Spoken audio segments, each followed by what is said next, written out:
Hi hello, ഇന്ന് നമ്മൾ പഠിക്കാൻ പോകുന്നത് ഫണ്ടമെന്റൽ റൈറ്റ്സ് അഥവാ മൗലിക അവകാശങ്ങളെ കുറിച്ചിട്ടാണ്. ഇന്ത്യൻ ഭരണഘടനയുടെ 3-ാം ഭാഗത്താണ് ഈ മൗലിക അവകാശങ്ങളെ കുറിച്ച് പറയുന്നത്.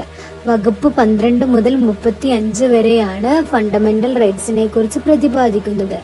മൗലിക അവകാശങ്ങൾ ഇന്ത്യയിൽ എല്ലാ പൗരന്മാർക്കും ഒരേ അവകാശം നൽകുന്നു.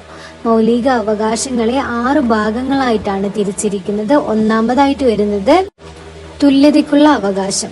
നിയമത്തിന് മുൻപിൽ എല്ലാവരും തുല്യരാണ് എന്ന അവകാശമാണിത്, അതായത് റൈറ്റ് ടു ഇക്വാലിറ്റി. രണ്ടാമതായിട്ട് വരുന്നതാണ് സ്വാതന്ത്ര്യത്തിനുള്ള അവകാശം, റൈറ്റ് ടു ഫ്രീഡം. മൂന്നാമതായിട്ട് ചൂഷണത്തിന് എതിരെയുള്ള അവകാശമാണ്, റൈറ്റ് എഗെയിൻസ്റ്റ് എക്സ്പ്ലോയിറ്റേഷൻ. നാലാമതായിട്ട് വരുന്നത് മതസ്വാതന്ത്ര്യത്തിനുള്ള അവകാശത്തെ കുറിച്ചിട്ടാണ്, right to freedom of religion.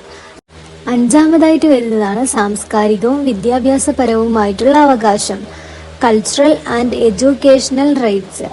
ആറാമതായിട്ട് ഭരണഘടനാപരമായിട്ട് പരിഹാരങ്ങൾക്കുള്ള അവകാശം എന്നതാണ്, റൈറ്റ് ടു കോൺസ്റ്റിറ്റ്യൂഷണൽ റെമഡീസ്.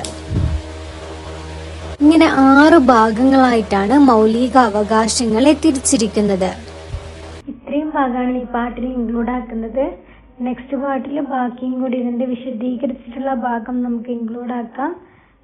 ഈ വീഡിയോ ഇഷ്ടപ്പെട്ടിട്ടുണ്ടെങ്കിൽ ലൈക്ക് ചെയ്യ്. മറ്റ് വീഡിയോസൊക്കെ കാണാൻ വേണ്ടിയിട്ട് ഈ ചാനൽ സബ്സ്ക്രൈബും കൂടി ചെയ്ത് വെക്കണേ.